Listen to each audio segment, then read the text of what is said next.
Hey, welcome back to Grit Gym. I got 5 on it about going here on the radio. I got to turn that off before we get going. But today we're talking about nutrition and how it affects your life. And we're talking about fat loss, and we're talking about muscle gain, and we are talking about the information that you do have. Remember that if your body's health is not where you want it to be, it is because you are operating with the wrong information. And this show is about giving you the right information so that you can go out and do it in your own life the way that you want to live it. Anyway, Alexa, stop the music. Now we can get into the show. All right. Anyway, if your body's health, if anything about your body is not where you want it to be, it is because you are operating with the wrong information. And there's a huge difference between, before we even get into this, there's a huge difference between you failing a program and a program failing you. And a lot of the time that I see people's programs, it is no doubt that the program failed them, especially in the exercise department. Now, in the fat loss department, we're talking about something else. Now you're operating on wrong information because a coach cannot be there with you to slap the food out of your hands.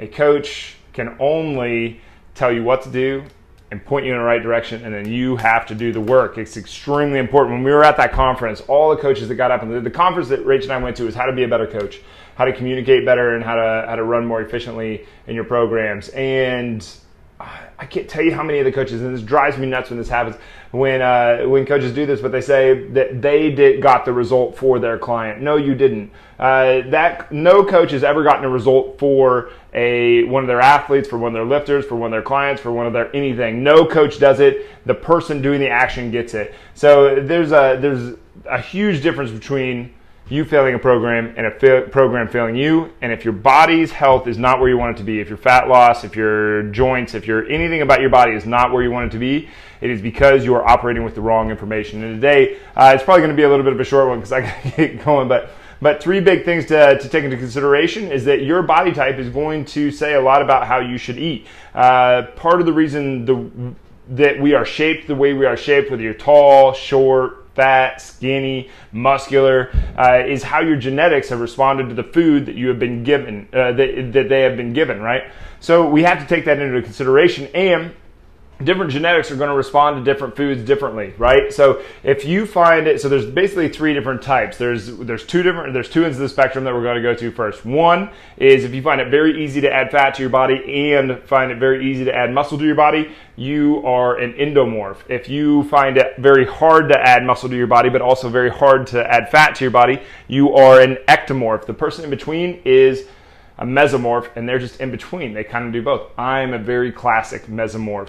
I can get chubby, and I can get really skinny either way. But you'll see, like, ectomorphs they have a terribly hard time gaining weight, so they can basically just eat whatever they want. Endomorphs, it is extremely difficult for them to gain muscle without gaining a little bit of fat. But I think you'd be surprised how many, when it comes to exercise for fat loss, how drastically similar an exercise for fat loss workout will look compared to an exercise program for strength gain or muscle gain. In comparison to a nutrition program for fat loss is extreme, almost in opposition to a nutrition program built for muscle gain and for strength gains. They're almost complete opposites. The nutrition programs are. So your nutrition is going to play into a lot how your body is going to. Whatever we do, we're giving the body a stimulus, and then the body responds to it. We give the body a stimulus, the body responds to it. Give the body a stimulus, the body responds to it.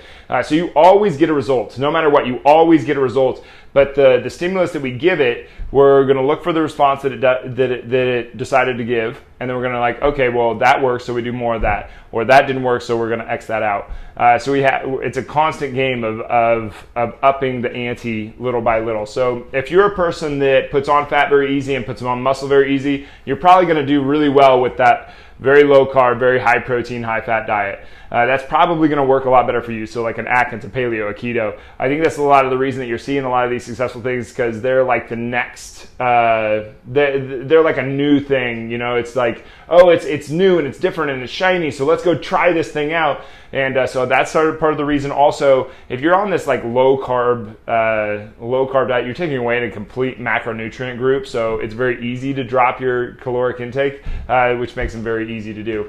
Oh, thanks, Chris. And then Rachel said, me, ecto. Yes, Rachel, you are about as ectomorph as it gets. For instance, I'm a very classic mesomorph.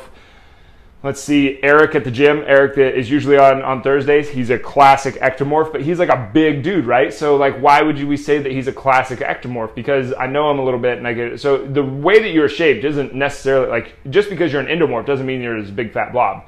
You can be in very, very good shape and still be an endomorph. It just means how your body reacts to the food that is given it. So you take this into consideration. So an ectomorph, if they're trying to gain muscle, is going to have to just eat tons and tons and tons of food. Lots of protein, lots of carbohydrates, lots of fat, but they're going to respond very well to the typical Western style diet. That's why you see like ectomorphs tend to be the more thin people because they can deal with a Western style diet, where endomorphs in a Western style diet just means you get fat. Even mesomorphs in a Western style diet, you tend to get fat. The in-between is a little bit more complicated. We have to see what's going on, but everybody's somewhere in the spectrum. Hardcore ectomorph, hardcore endomorph, you're somewhere in the middle.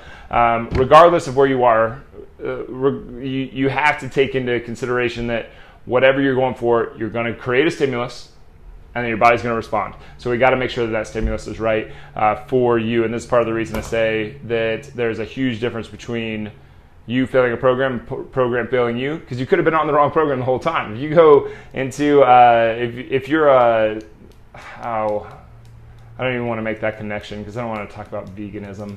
But if you go into a paleo diet and you're an ectomorph, you might just thin out so fast that it's insane. You're so hungry all the time that you're just running around looking for food, and it's a little insane. There's a lot of funny things about paleo diet, but from its core, it's fine. A lot of these things are fine. It's hard to say that any of them are completely wrong. Even the vegan diet it might be ridiculous. It might be a complete denial of reality. However, are you really going to argue that that lots of fruits and vegetables are good for you? No. So not like there's usually some good in any of the garbage that's out there. But the main purpose of today's show was if your body is not where you want it to be, is because the information that you are operating with, you need better information. And there's a huge difference between you failing a program and a program failing you. I think a lot of people are doing both. Some people are doing one or the other, but there's a lot of programs out there failing a lot of different people. But exercise does not have as much to do with fat loss as we think. Nutrition has a huge component. Figure out which one of these are. Are you an endomorph, a person that puts on a lot of fat, or would put on fat or muscle easy? Or are you an ectomorph, a person that puts on fat or muscle with great difficulty? Figure out where you are in that spectrum and then eat according to that. Ectomorphs are going to do fairly well with a protein-rich, carbohydrate-rich diet. Endomorphs are going to do fairly well with a lower carbohydrate, higher protein, higher fat diet. And then the in-betweeners, like me, are the in-betweeners, and you got to figure out for yourself. But that's why you get a coach, so your coach can help you through it. Anyway, thanks for being here today, guys. Really appreciate it. Please slap the share button down below. Send this out to everybody you know, and we'll be back on Monday. We'll see you then. Thanks.